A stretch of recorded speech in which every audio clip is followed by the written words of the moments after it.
तो और बच्चों कैसे हो आप लोग। आज देखते हैं एक्सरसाइज 1.2 का क्वेश्चन नंबर 3। देखो क्वेश्चन नंबर 3 सिमिलर है क्वेश्चन नंबर 2 के जैसा, क्योंकि देखो क्वेश्चन नंबर 2 में हमें यही प्रूफ कराया गया था कि इरेशनल नंबर प्रूफ कराया गया था, और इसमें भी आपको इरेशनल प्रूफ करने के लिए बोला है। तो हम इसका बिल्कुल सिमिलर ही मेथड लेकर के चलेंगे कि सबसे पहले इसे हमें एज्यूम करना होगा जो नंबर हमें दे रखा है रेशनल, और फिर उसके बाद में हम दिखा देंगे कि जो हमारा एजम्पशन है वो गलत है, मतलब सही चीज़ है कि ये नंबर इरेशनल है। ठीक, तो सबसे पहले इस नंबर को आप रेशनल एज्यूम करके चलेंगे। तो देखते हैं इसका सॉल्यूशन। तो हम कहते हैं कि लेट अस एज्यूम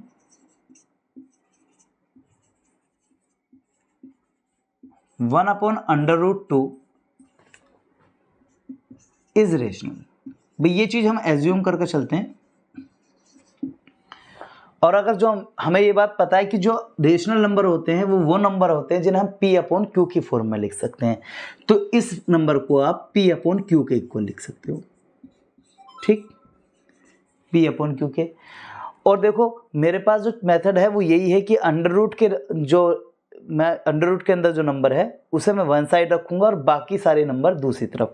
तो देखो अंडर रूट के अंदर ये साइड में नंबर है लेफ्ट साइड में, लेकिन वो डिनोमिनेटर में आ रहा है, इसको न्यूमिनेटर में लेना है।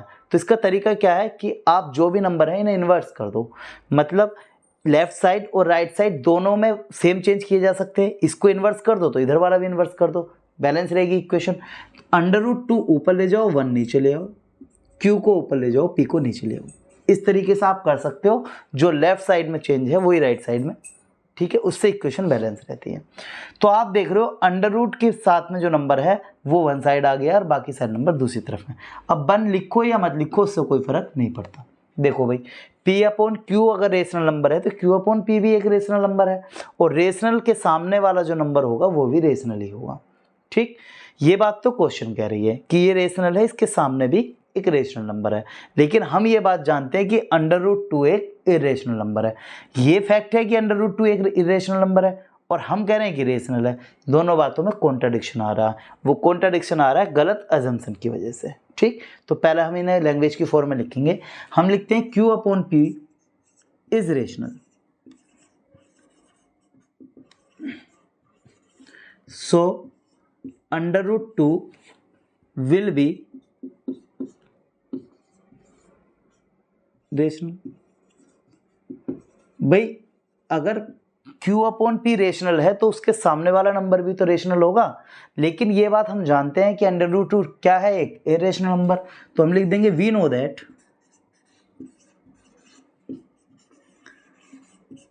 Under root 2 is irrational. We know that under root 2 is irrational.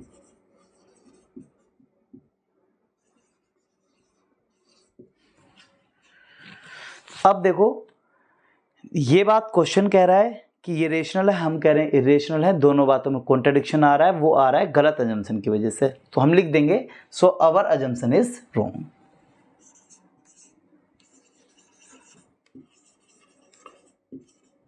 Assumption is wrong. तो अगर हमारा अजम्पशन रॉन्ग है, और हमारा अजम्पशन क्या था कि ये एक रेशनल नंबर है, ये हमारा अजम्पशन था, तो यानी कि इसका उल्टी बात सही होगी। अगर ये गलत है तो इसकी उल्टी बात सही है, मतलब 1 अपॉन अंडर रूट 2 क्या है, irrational number. Hence 1 upon under root 2 is irrational.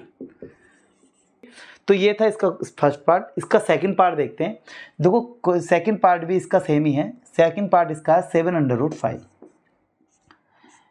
भाई आपको सेम ही क्वेश्चन है, सेम ही मेथड रखना है। सबसे पहले 7 अंडर रूट 5 को आपको एज्यूम कर लेना रेशनल नंबर। तो देखो मैं यहाँ पे कह देता हूँ कि let us assume 7 root 5 is rational. भाई 7 रूट 5 को आप रेशनल एज्यूम कर लो। और आप ये बात जानते हो जो रेशनल नंबर होता है उसे हम किसके बराबर लिख सकते हैं, पी अपॉन क्यू के बराबर। तो हम लिख सकते हैं कि 7 अपॉन रूट 5 जो होता है वो पी अपॉन क्यू के बराबर होता है। कंडीशन यहाँ पे ये होती है कि जो नीचे वाला नंबर है ये कभी भी 0 नहीं हो सकता।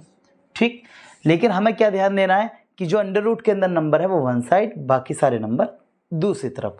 तो अंडर रूट 5 को इधर ही रहने दो, और देखो 7 इसके मल्टीप्लाई में है, इधर पहुंच जाएगा डिवाइड में। तो ये हो जाएगा P अपॉन 7 क्यू। ठीक है जी, मल्टीप्लाई में था, डिवाइड में पहुंच गया। भाई पी अपॉन क्यू रेशनल है तो पी अपॉन 7q भी तो रेशनल होगा। अब ये नंबर रेशनल है, रेशनल के सामने क्या होगा, रेशनल। ये बात तो हम लिख सकते हैं कि रेशनल के सामने रेशनल। तो हम कह रहे हैं कि p अपॉन 7q अगर रेशनल है तो √5 भी रेशनल होगा। ठीक है जी, लेकिन ये बात एक फैक्ट है और हम जानते हैं कि √5 कैसा नंबर है, इरेशनल। तो हम कह सकते हैं we know that √5 is irrational. ठीक, तो इसका मतलब है कि क्वेश्चन कह रहा है इरेशनल, हम कह रहे हैं इरेशनल है। दोनों बातों में कॉन्ट्रडिक्शन हमारे गलत अजम्पशन की वजह से आ रहा है। सो हमारा अजम्पशन जो है गलत है।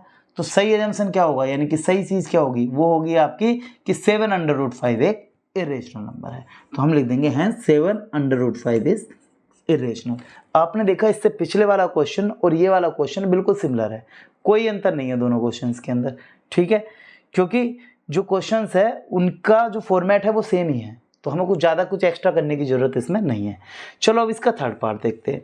देखो थर्ड पार्ट इसका है 6 + √2। आप देख रहे हो बिल्कुल सिमिलर ही क्वेश्चन है। अब इस क्वेश्चन को भी, इसको भी जो नंबर हमें दे रखा है इसे भी हम रेशनल के इक्वल एज्यूम करके चलेंगे।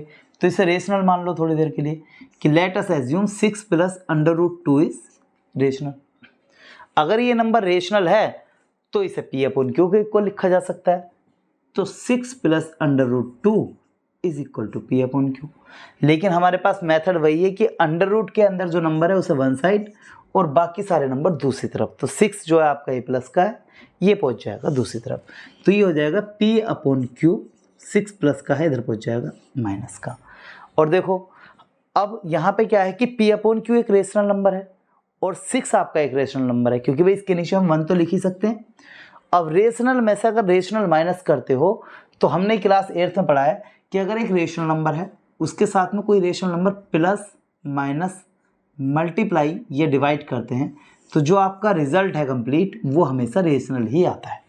ठीक, आप किसी रेशनल नंबर को दूसरे रेशनल नंबर के साथ में प्लस माइनस मल्टीप्लाई या डिवाइड करते हैं, आपका रेशनल नंबर का रिजल्ट आएगा। तो ये आपका रिजल्ट क्या है, रेशनल नंबर। इसके सामने वाला रिजल्ट जो है वो भी रेशनल ही होगा। रेशनल के सामने रेशनल है और हम ये बात जानते हैं ये तो इरेशनल नंबर है। बातों में कॉन्ट्राडिक्शन आ रहा है। पहले लिखेंगे इसको कि p अपॉन क्यू -6 जो है वो एक रेशनल नंबर है, तो इसके सामने वाला √2 भी वो कैसा होगा, रेशनल।